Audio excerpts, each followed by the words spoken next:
everyone, I hope all of you are doing well. Now I will discuss about different types of animal tissues.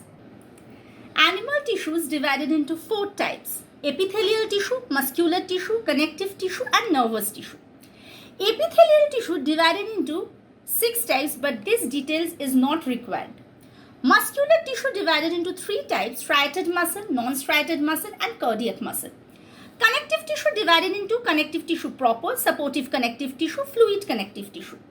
Connective tissue proper divided into areolar tissue, adipose tissue, fibrous tissue. Supportive connective tissue divided into cartilage and bone. Fluid connective tissue divided into blood and lymph. And last one is nervous tissue. Epithelial tissue. Epithelial tissue cells are sometimes cuboidal in shape, columnar in shape, and these cells are very compactly arranged. That's why there is no intercellular space in between them. What is the location of the epithelial tissues? We found in the lining of stomach and intestine.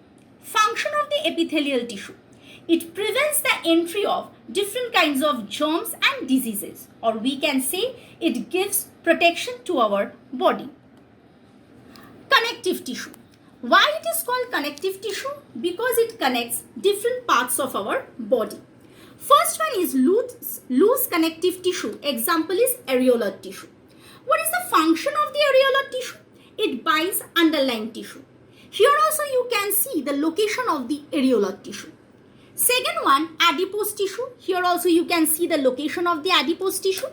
What is the function of the adipose tissue? It stores fat and it gives insulation to our body. Next is the blood. As we know, blood flows inside our body and it's made up of with 3 different types of cells: red blood cells, white blood cells and platelets. What is the function of the blood? It transports nutrients and enzyme and hormone to different parts of our body. Next is fibrous connective tissue. Example is ligaments. Why it is fibrous connective tissue? Because it is made up of with the fiber. What is the function of the fibrous connective tissue? It connects bone to bones, or sometimes it connects bones to muscle.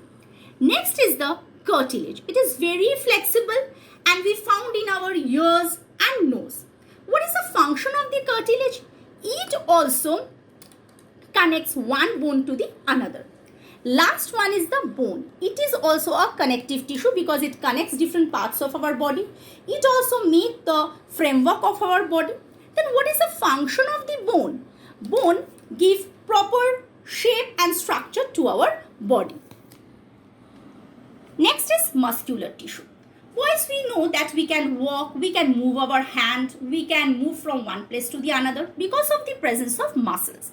So here we can see 3 different types of muscles: skeletal muscle, smooth muscles and cardiac muscle. Skeletal muscle mainly attached to our skeleton, and it is also called voluntary muscle. Why it is called the voluntary muscle? Because its movement is controlled by us. What is the function of the skeletal muscle? It controls the movement of the limb and the skeleton. The smooth muscle. Where we found this smooth muscle? It is present in our different internal organ like stomach, intestine, etc. It is called the involuntary muscle. Why it is called the involuntary muscle? Because its movement is not controlled by us. Then what is the function of the smooth muscle?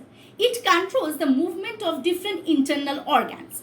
Last one is the cardiac muscle. It is also called the involuntary muscle. And where we found the cardiac muscle? We found it in the heart. What is the function of the cardiac muscle? It pumping the blood throughout our body. Structure of a typical neuron. Neuron is the basic structural and functional unit of the nervous system. As we know that nervous system made up of with a specialized nerve cell that is called neuron. Here you can see the detailed structure of the neuron. This one is called the cell body or cyton, where in the center nucleus is present. From the cell body, small fiber-like structures are coming out, which is called dendrites. From the cell body, long fiber-like structures is coming out, that is called axon. Here we can see the sheath which is around the axon, that is called myelin sheath. Between the two myelin sheath, one gap is there that is called node of Ranvier. Then what is the function of the neuron? It carries impulses from one part of our body to the other part of our body. Thank you. In these slides, I have discussed about structure, location and function of different types of animal tissues. So in the next video, you will come to know about a new chapter. Thank you.